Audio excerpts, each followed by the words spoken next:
Maraming Pilipino ang sang-ayon sa mga impeachment complaint laban kay Vice President Sara Duterte kumpara sa mga tutol. Suportado ng 41% ng mga Pilipino ang impeachment complaints laban kay Vice President Sara Duterte. Sakto ang paglabas ng survey ng Social Weather Station o SWS sa panawagan ng mga naghain at nag-endorso ng impeachment complaints laban kay Vice President Sara Duterte. Pag hindi na kaya, nagkasakit, sabihin mo na, di papalitan ka namin. O hindi talaga marunong, o kurap, di ba? Tatanggalin ka talaga namin. Hindi naman ganun sinlay. Hindi ganun sinlay, Sara. Hindi na ito kayang pigilan ng Pangulo. Pilipinas, gusto nang makulong si VP Sara Duterte. Sa kabila ng tila matibay na pader ng kapangyarihan, unti-unti nang tumutulo ang tubig ng pagsubok sa tanggapan ni Vice President Sara Duterte. Kung iniisip mong isa lamang itong maingay na usapin sa social media, baka kailangan mong maghintay hanggang sa dulo dahil ang tanong, talaga bang nagising na ang Pilipino sa kanilang pananahimik?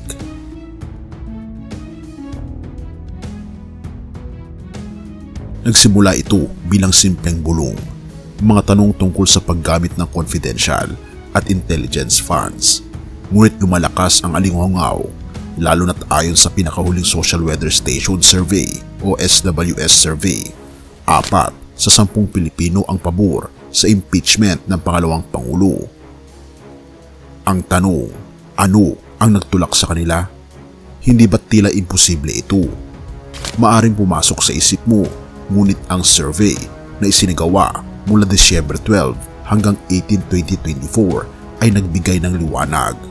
46% ng mga Pilipino ang naniniwala nang hindi may paliwanag na paggastos ng confidential funds ang pangunahing dahilan para sa impeachment. Ngunit bakit nananatiling malakas si VP Sara? Habang sa Balads Luzon, 50% ang sumusuporta sa impeachment, nananatiling matatag ang suporta sa Mindanao kung saan 22% lamang ang pabor. Hindi ba tila nagiging palaisipan kung paano nahahati ang bansa sa isyong ito? Ngunit sa bawat pagpapahayag ng mga taga-Visayas na 24% ang undecided, isa pang tanong ang bumubulwak. Ano ang mga detalye sa likod ng kanilang pananahimik?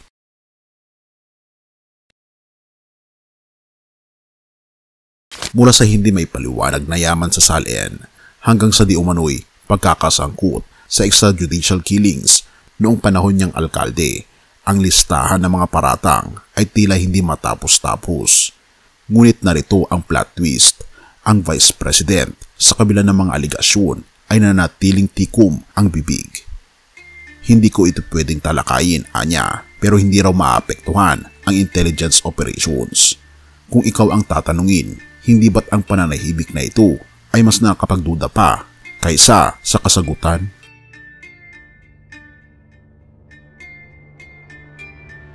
Ngunit ano ang papel ni Pangulong Ferdinand Marcos Jr. sa isyong ito? Sa kabila ng sunod-sunod na impeachment complaints na inihain laban kay VP Sara, malinaw ang mensahe ng Pangulo, huwag itong ituloy.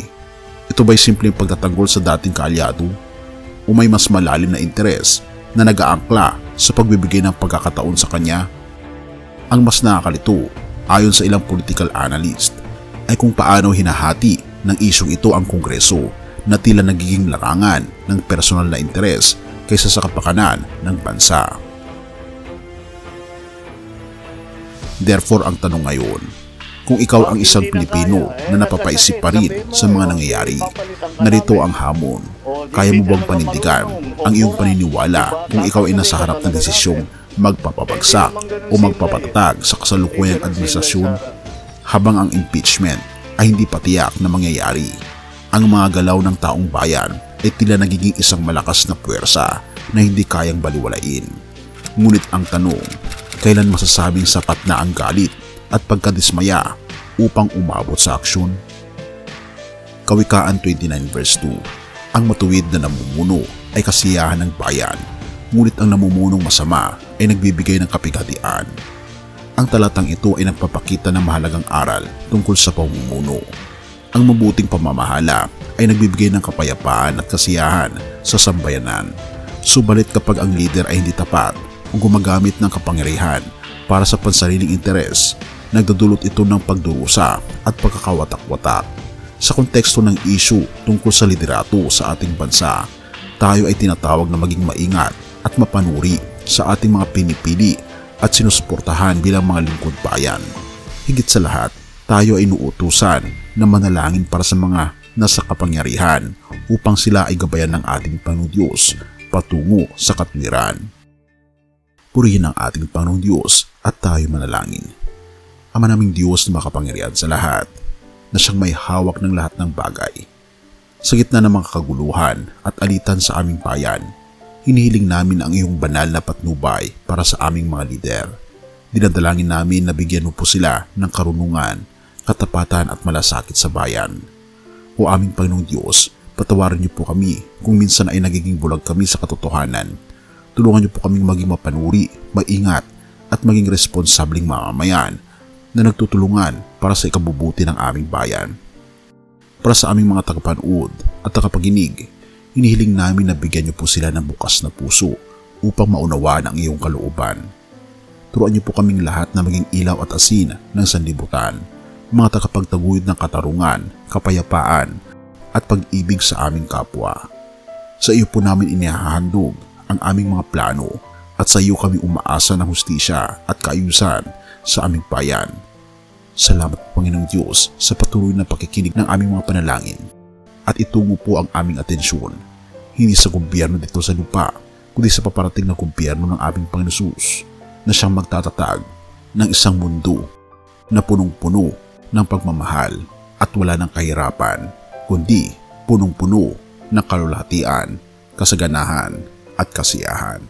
Pinupuri po namin kayo at pinapasalamatan po aming Panginoong naming Diyos at patnubayan po kami at patawarin po kami sa lahat ng aming pagkukulang at pagkakasala sapagkat ito masamot hiling sa matamis na pangalan ng aming Panginoon Jesus. Amen.